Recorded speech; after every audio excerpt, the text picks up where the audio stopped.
Welcome to Pax Europiana. This is Günther Fellinger speaking. It's a very special day for European enlargement. Today it is amazing and it's unprecedented, historic.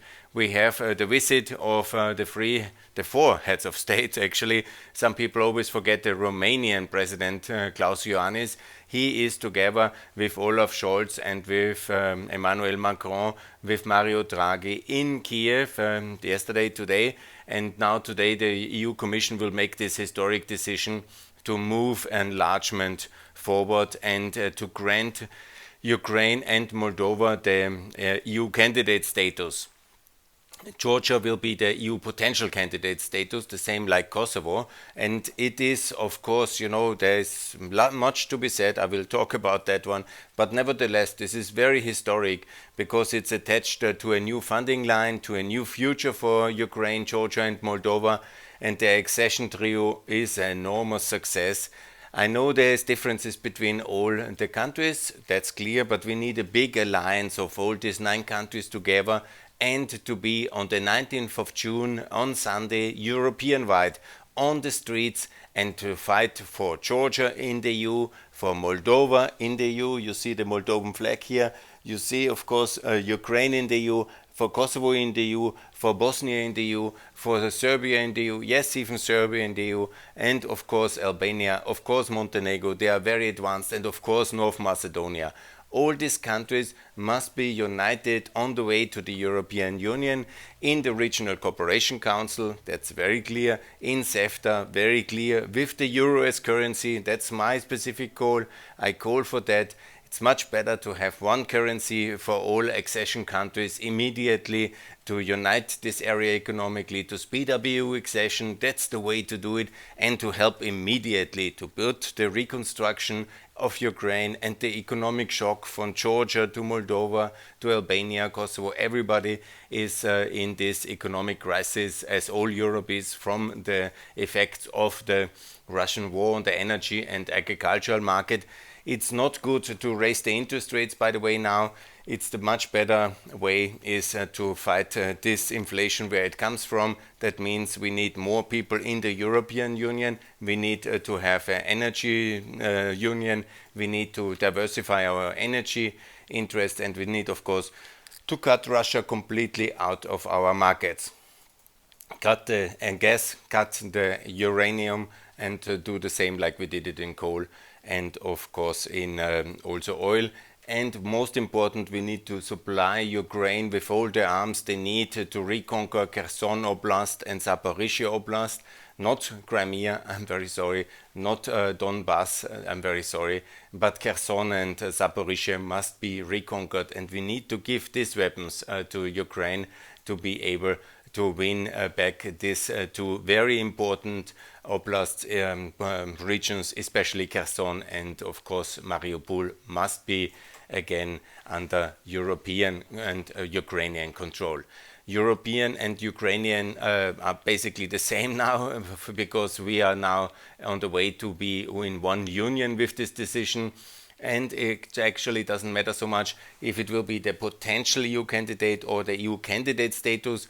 It's a bit of a kind of prestige thing, but there are so many steps to overcome. The most important is that there is this potential EU future.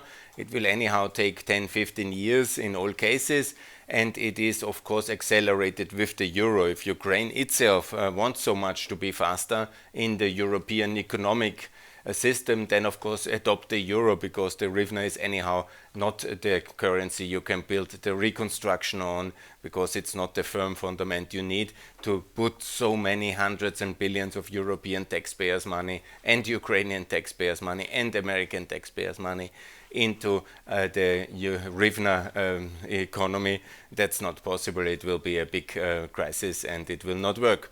So here's the logic: the EU customs union to be opened for all countries who are now potential or EU candidate countries, like we have it with Turkey.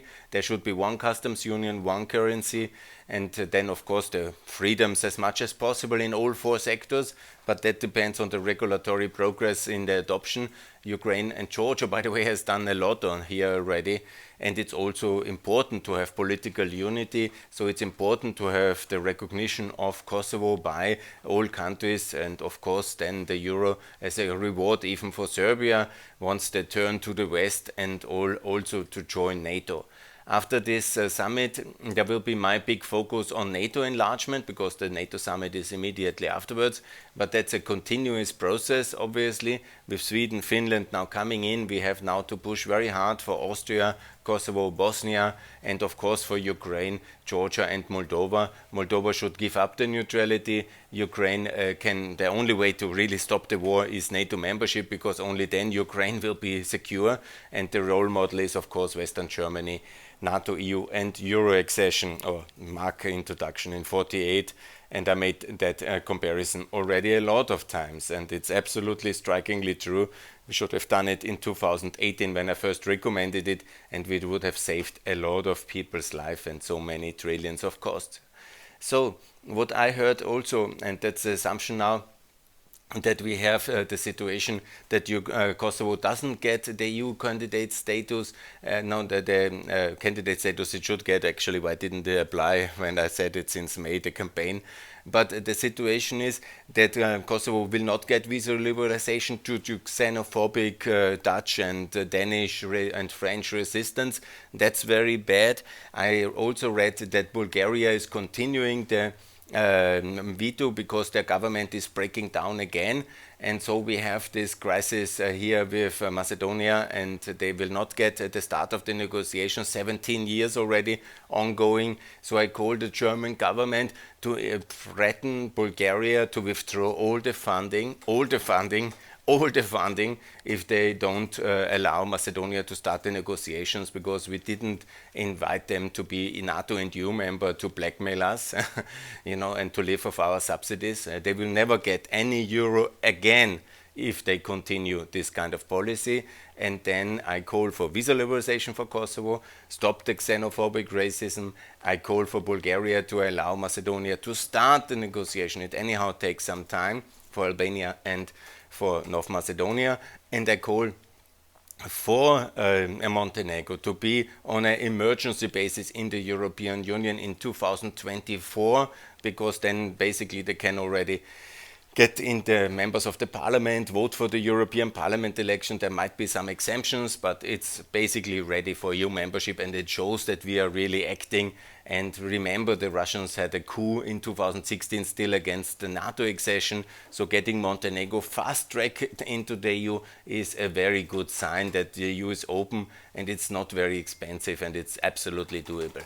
So we do it like that, and of course we suspend the EU candidate status of Serbia, because they, similar like Turkey, have been politically not ready to fully join the West, and then we need a freeze for them, similar like we have it for Turkey, which is a big situation, and they cannot join as long as they blackmail Sweden and Finland and all this policy they do in Turkey. That's of course, they are an ally, they are a friend, and they are a partner. They should be in the Eastern Partnership, and there should be advanced economic cooperation with Turkey and also with Serbia, no doubt, but political membership is impossible for both of them.